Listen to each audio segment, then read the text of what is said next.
Media के बंधुओं, हम जब भी आपसे रिक्वेस्ट करते हैं, आपको यहाँ बुलाते हैं, कुछ इश्यूज़ जो जनरल इश्यूज़ होते हैं पब्लिक से रिलेटेड, जिनसे लोगों की रोज़ी रोटी जुड़ी होती है, और आप हमारी जो बातें सरकार तक पहुँचाते हैं या एडमिनिस्ट्रेशन तक पहुँचाते हैं, तो आपके माध्यम से आज फिर एक बार आपके यहाँ पे हमने आपको यहाँ बुलाया और आप यहाँ पे आए।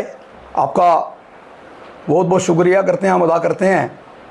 आज का जो इशू जो है वो फिर एक बार श्राइन बोर्ड के साथ, श्राइन बोर्ड जब से बना है 86 से लेकर आज तक, श्राइन बोर्ड की जो नीतियां हैं वो कस्बा कटरा के विरोधी रही हैं। चाहे वो किसी भी रूम में लें आप लोग, श्राइन बोर्ड बनने के बाद जैसे ही पहले श्राइन बोर्ड बना तो टेक ओवर हुआ तो बारीदारों को निकाला गया। बारीदारों के बाद वहाँ पे जो दुकानदार थे, लोकल जो दुकानदार कटरा के थे, वो उन्हें वहाँ से निकाला गया। उसके बाद जो एम्प्लॉइज थे हमारे श्राइन के वक्त के, तो वो भी वहाँ से बाहर चलते गए। कुछ को रिटायर किया, कुछ को जबरी रिटायर किया गया। ये ज्यादतियाँ जो हैं वो श्राइन बोर्ड हमेशा कस्बा कटरा व यहाँ के लोकल लोगों के साथ करता आ रहा है। पिछले दिनों यहाँ पे रोड की बात ही 92 के अंदर, 93 के अंदर बात है। इन्होंने कहा कि हम एक अलग से घोड़ों का ट्रैक बनाने आ रहे हैं, तो लोगों की सहमति रही, चलो घोड़े ट्रैक जो ब्राइट पाथ बनेगा उस साइड पे, तो हमें कोई ऑब्जेक्शन नहीं है। मगर आज वहाँ पे यात्रा जा रही है। आज उस ट्रैक को ये यूज़ जिस तरीके से कर रहे हैं, उस तरीके से कटरा और जो पुराना रूट, जो पुराना ट्रैक है जिसके ऊपर हज़ारों की तादाद में दुकानें हैं, वो लोग सफ़र कर रहे हैं। और उससे भी बड़ा जो आज लगने जा रहा है, रोप वे लगने जा रहा है ताराकोट से सांसद, मैं एक दावे के साथ कहना चाहता हूँ आपके माध्यम से सरकार से, डिस्ट्रिक्ट एडमिनिस्ट्रेशन या वो चेयरमैन श्री माता वैष्णो श्राइन सीना साहब हैं, मेरी उनसे भी गुजारिश है और सीईओ को भी मेरी गुजारिश है कि आप इस मसले को लाइटली मत लें। ये लोगों की रोजी रोटी से मसला जुड़ा हुआ है, लोगों की रोजी रोटी चली जाएगी। और खास करके मैं यह कहूँगा, बाणगंगा ट्रैक पे 2000 दुकानें वहाँ पे हैं। 2000 दुकानों पे जो काम करने वाले लोग जो हैं, वहाँ पे 5 लोग ही काम कर, एक दुकान पे अगर लगा के चलते हैं हम लोग तो कम से कम भी मुझे लगता है 10,000 लोग जो है बेरोजगार होंगे। उनके घर में कितने लोग हैं, और मैं ये समझता हूँ घोड़े वाले हैं, पिट्ठू वाले हैं, तो ये सारे के सारे कम से कम जितना भी जो यहाँ पे लोग काम करने आते हैं बाहर से, सराउंडिंग जो माता वैष्णो जो त्रिकुट पर्वत की सराउंडिंग जो लोग रहते हैं, जब दूसरे डिस्ट्रिक्ट से यहाँ पे आते हैं, वो सारे के सारे बेरोजगार हो जाएंगे। इसी के लिए आपको आज बुलाया गया कि हमारी जो बातें जो हैं वो सरकार तक, जो सरकार के समक्ष रखे। रोप वे जो लगने जा रहा है, कटरा पूरा बाईपास हो जाएगा। कटरा कस्बा के अंदर यात्री यहाँ से आएगा, वो सीधा ट्रैक पे वहाँ पे जाएगा। और मुझे कहते हुए भी थोड़ा सा लग रहा है कि 18,000 लोग जो है वो पूरे दिन में वहाँ पे दर्शन करने जाएंगे। यहाँ की जो यात्रा है, मुझे लगता है कि राष्ट्रीय दिनों में तो चलो ठीक है, 12, 15, 18, 20, 25, 30 हज़ार यात्रा होती है। मगर जब इन दिनों की बात जो है, जनवरी महीने की बात है, दिसंबर की बात है, जहाँ पे यात्रा ही 10,000 होगी, तो मुझे बताइए आप लोग पुराने ट्रैक पर कौन जाएगा और कटरा कस्बा की क्या दुर्दशा होगी। मैं एक अपील करना चाहता हूँ कि पिछले बार जब LG साहब ने कमेटी कॉन्स्टिट्यूट करी थी, हेडेड बाई डिपकाम जम्मू, रमेश जी को यहाँ पे भेजा था, तो अपना यहाँ पे सीईओ साहब उस कमेटी के अंदर बैठे थे, कमेटी के मेंबर थे, अपना बोर्ड के कुछ मेंबर्स वहाँ पे बैठे थे। हमने वहाँ पे मिलके एक कमेटी, यहाँ पे हमारी जो अपना बाणगंगा वालों की, हर एक 8 डेपुटेशन वहाँ पे मिले थे। उन 8 के डेपुटेशन के बावजूद भी उन्होंने हमसे एक कमिटमेंट की थी कि अगर हम काम शुरू करेंगे, हम कटरा के निवासियों से बात करके काम शुरू करेंगे रोपवे का। मगर हमसे आज कोई बात नहीं की, आज काम शुरू हो गया है। जिस तरीके से श्राइन बोर्ड की नीतियां हैं, झूठ बोल के, पहले ट्रैक की बात थी तो वहां पे आज यात्रा चल रही है, गाड़ियां चल रही हैं, तो आज फिर रोप वे की बात चल रही है, तो रोप वे भी उन्होंने हमारे साथ झूठ बोला है। जो कमेटी जो कॉन्स्टिट्यूट करी गई थी अपना गवर्नर महोदय ने, उस कमेटी ने भी हमसे झूठ बोला। जो मीटिंग के मिनट से हमें बताया नहीं गया कि आप किस तरीके से वहां पे काम शुरू कर रहे हैं। और कटरा कस्बा की पूरी इकॉनमी मैं समझता हूं कि कोलैप्स हो जाएगी। इससे और ज़्यादा हमारे लिए क्या बात है, कटरा कस्बा के अंदर कोई यहाँ पे कोई इंडस्ट्री नहीं है, कोई फैक्ट्री नहीं है, जहाँ पे जो लोग सारे सराउंडिंग में गरीब लोग जो काम करते हैं यहाँ पे आके बाहर से, घोड़े वाला है, पिट्ठू वाला है, और 50,000 से ज़्यादा लोग कटरा के होटलों में जो लोग काम करते हैं, कोई सफाई कर्मचारी है, कोई दूसरा वेटर का काम करता है, उन लोगों की क्या हालत होगी। हमारा तो बिजनेस तो खत्म हो गई होगा। बारीदारों का एक गांव है पुराना द्रुड़, उस ट्रैक के ऊपर बारीदारों की कुछ दुकानें हैं, कुछ दूसरे लोगों की भी दुकानें हैं, कोई रेडी वाला है, कोई खोंचे वाला है, अपनी रोजी रोटी कमा रहा है, तो वो सारे के सारी जो हमारी इकॉनमी है वो कोलैप्स हो जाएगी। और मैं ये समझता हूं कि इस बार फिर दोबारा एक बार फिर इन्हें सोचना चाहिए। एलजी महोदय से मेरी अपील है कि एलजी महोदय आप लोग खुद सोचिए कि आप किस तरीके का काम करने जा रहे हैं, लोगों की रोजी रोटी छीनने का काम करने जा रहे हैं। आज भूखमरी इतनी है, आज जो जुआ जूत बेकार इतना है, बेरोजगारी इतनी है और महंगाई इतनी है।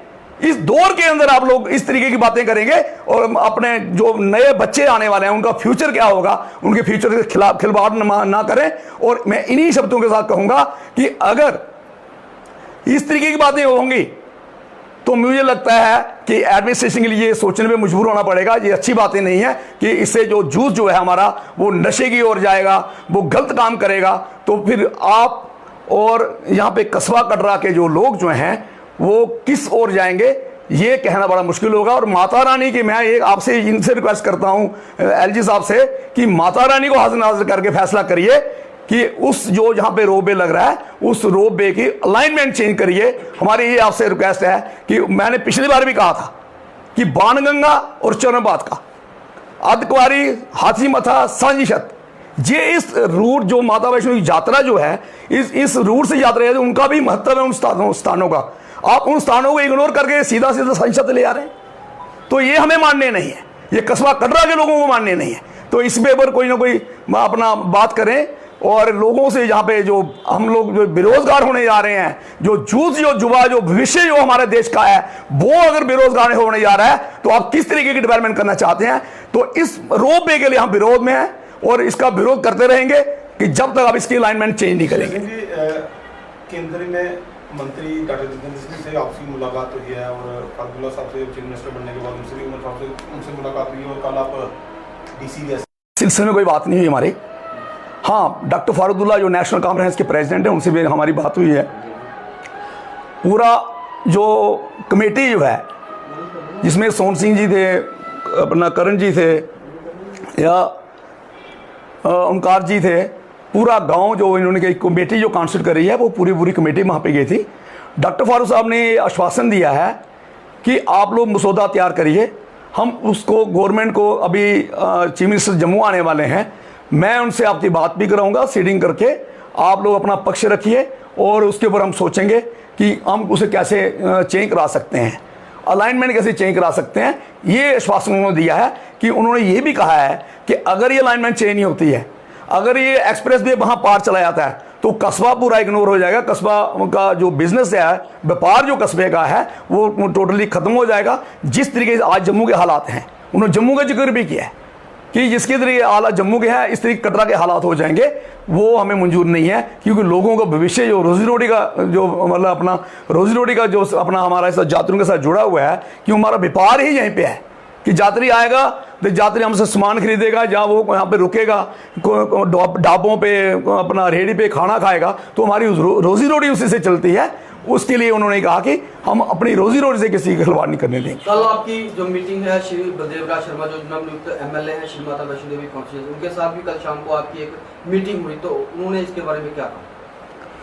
श्री बलदेव राज शर्मा जी से उन्हें वो तो पहले भी जानते थे, क्योंकि वो खुद भी जो कमेटी कॉन्स्टिट्यूट करी थी गवर्नर महोदय ने, वहाँ पे वो खुद भी गए थे और उन्होंने अपना कटरा का पक्ष रखा था। तो उन्होंने उनका जो सुझाव था पहले शुरू में जब उन्होंने कहा था भाई देवी पार्क से इसको लगना चाहिए और जहाँ डाब अपना यहाँ पे जोगाश्रम से, उनके दो ही सुझाव थे। पहले भी जब कमेटी कॉन्स्टिट्यूट करी थी मैं मिले थे तो मैं भी उस डेपुटेशन में था और दूसरा डेपुटेशन जो हमारे से मिला था हमने भी मिले थे।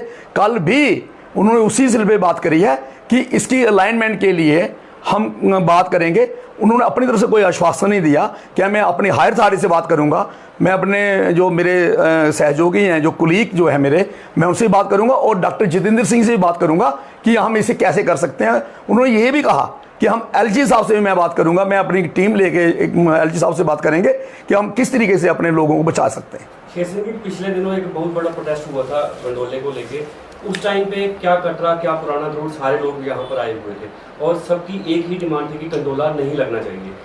अभी आप डिमांड कर रहे हो कि इसकी अलाइनमेंट चेंज की जाए। क्या अलाइनमेंट अगर चेंज होती है तो क्या जो आपके पुराना रोड की दुकानें हैं बाणगंगा से लेके ऊपर तक, वो इफेक्ट करेंगी या फिर उनका बिजनेस किस तरीके से इफेक्ट करेगा? क्योंकि गंडोला जब लगेगा तो यात्री तो ऊपर से चले जाएंगे, जैसे आप बोल रहे हो 18-20 हज़ार यात्री तो चले जाएंगे ऊपर। नहीं, पिछली डिमांड तो यही थी जब गंडोला नहीं लगना चाहिए, बस जब अब लग रहा है तो हम चाहते हैं कि भाई पिछली बार जो डिमांड थी, मुझे लगता है कि 8 डेपुटेशन हमारे मिले से, जब जो कमेटी काउंसिल करी थी उनमें 8 डेपुटेशन में हमारे कुछ 2-4 डेपुटेशन ये भी कहा बिल्कुल नहीं लगना चाहिए। मैंने जो जिस डेपुटेशन का मैं जिसको मैं रिप्रेजेंट कर रहा था, मैंने ये वहाँ पे कहा था, क्योंकि मैं खुद पुराना रोड का रहने वाला हूँ, मुझे पूरा मैं पूरी वाकिफियत रखता हूँ मेरे गांव से सड़क कौन से कहाँ जा रही है और कैसे होना चाहिए, क्योंकि वहाँ पे 2000 से ज़्यादा दुकानें वहाँ पे हैं, वो सारी इफेक्टेड हो जाएंगी और गंडोला यहाँ से लगेगा। मैंने ये अपना डिमांड रखी थी कि बाणगंगा चरणबाद का ये ट्रेडिशनल रूट है, ये इसकी सेंटिटी खत्म हो जाएगी और इसे मत खत्म करिएगा। बाणगंगा वहाँ से उस एरिया से जहाँ पे श्राइन बोर्ड का एरिया स्टार्ट होता है उसके आगे से कहीं से भी आप लगा लीजिएगा गंडोला, हमें कोई ऑब्जेक्शन नहीं है। मगर गंडोला जो है वो बाणगंगा इस ट्रैक से बाहर से लगना चाहिए। कटरा जो आप लोग मुझे कह रहे हैं यहाँ पे ताराकोट जो इन्होंने कहा हुआ है, ताराकोट बेसिकली जगह यहाँ पे इनका लंगर लगा है ना, उसको ताराकोट बोलते हैं। ये ताराकोट बोलते हैं, यहाँ पे बाणगंगा के साथ वाले एरिया में ताराकोट बोलते हैं। पहले तो ये गलत बात है, जो बाणगंगा एरिया वो बाणगंगा एरिया है, ये उससे ताराकोट बना रहे हैं। ताराकोट सही मायनों में ऊपर है वहाँ पे ताराकोट, जहाँ पे वो जो तालाब जो पुराना होता था वहाँ पे एक बड़ा अच्छा एक देवी देवताओं का स्थल वहाँ पे है, वहाँ पे हम लोग खुद भी जाते थे, क्योंकि मैं उसी गांव का रहने वाला हूँ जिनके वो देवता हैं। मगर ताराकोट उसी जगह को कहते हैं, ये ताराकोट यहाँ पे कहते हैं। मगर हम कहते हैं कि अगर ओरिजिनल ताराकोट में लगाएं तो हमें कोई ऑब्जेक्शन नहीं है, अगर ओरिजिनल ताराकोट से ही चलाएं अपना गंडोला, क्योंकि हमें अपनी रोजी रोटी भी देखनी है और अपनी जो बाणगंगा और चरणबाद का एक सेंटिटी भी देखनी है कि उसे इग्नोर मत करें कि जो पुराने ट्रेडिशनल रूट जो थे, माता रानी जिस रास्ते से गई थी उसे भी कोई अपना नुकसान ना पहुंचे, यही हमारी डिमांड थी। शिवसिंह जी, पुराना रूट के लोग जो है कमेटी बनी हुई लगातार इस चीज़ को गंडोला को लेकर आवाज़ उठाई जा रही है और आदिवासी कटरा के लोगों की बात करें तो उनका कितना साथ है जो आपके साथ रहेगा और आगे की रणनीति क्या रही है अगर कोई कार नहीं रुकती है लगता है गंडोला? मैं ये समझता हूँ कि कस्बा कटरा के लोगों को आप जैसे कह रहे हैं काफ़ी सहयोग है, ऐसी बात नहीं है कि कस्बा कटरा सहयोग नहीं करेगा। सबको पता है कि हमारी रोजी रोटी छिनने वाली है। अगर गंडोला वहीं से लगता है, जो बाणगंगा का एरिया ताराकोट से नीचे वाला एरिया अगर वहाँ से लगता है, मैं ये दावे के साथ कह सकता हूँ कि 20,000 लोग जो वहाँ पर ट्रैक से उस साइड जाएंगे, तो वो उससे पूरा जो पुराना कस्बा हमारा है वो मुझे लगता है वो पूरा अपना ख़त्म हो जाएगा। और बाणगंगा वाला ट्रैक तो रहा ही, वो तो बिल्कुल ही मुझे लगता है वो तो सारा इस एरिया वाला जो 2 काउंटर नंबर 2 से ऊपर वाला एरिया जो है वो मुझे लगता है ज़्यादा अफेक्टेड होगा। और 2 नंबर वाले काउंटर नंबर 2 से ऊपर वाला एरिया आधा बाजार से भी ज़्यादा बाजार ऊपर वाले एरिया में पड़ता है और प्लस बाणगंगा और चरणबाद का वाला एरिया पड़ता है। तो ये सारा इलाका पूरा अपना बिजनेस से मैं समझता हूँ दुकानें हों, होटल हों, गेस्ट हाउस हों, वो सारे उनका बिजनेस बिल्कुल खत्म हो जाएगा और वो लोग भूखमरी के शिकार पे आ जाएंगे। रणनीति क्या रहेगी? आगे की रणनीति हम तय कर रहे हैं, इसके लिए हमें जदोजहद करनी पड़ेगी। इसके लिए हमने पहले मेमोरेंडम देने जा रहे हैं, अभी हम सीओ साहब से भी मिलेंगे, उनसे एक बार फिर कहेंगे कि जैसे मैंने आपके माध्यम से मैं रिक्वेस्ट कर रहा हूँ एलजी साहब को कि इसे देखा जाए इस मसले को और खुद इसे डील करें आके। मैं ये चाहता हूँ कि आपके डिपकाम साहब आए थे, डिपकाम साहब ने रिपोर्टें क्या दी हैं मुझे पता नहीं है, तो कम से कम इस मसले को, ये बर्निंग इशू है, ये लोगों की रोजी रोटी से जुड़ा हुआ मसला है। इसके साथ पूरा कस्बा कटरा है, इसके साथ पूरा ट्रैक है, इसके साथ सराउंडिंग के जो लोग काम कटरा में करते हैं वो सारे के सारे लोग इसका विरोध करते हैं। और मैं चाहता हूं कि ये जो अपना रोपवे है इसे तुरंत बंद कर देना चाहिए, इसकी अलाइनमेंट चेंज करके फिर इसे दोबारा शुरू करें। इन्हें बोलना ना ठीक। फोटो है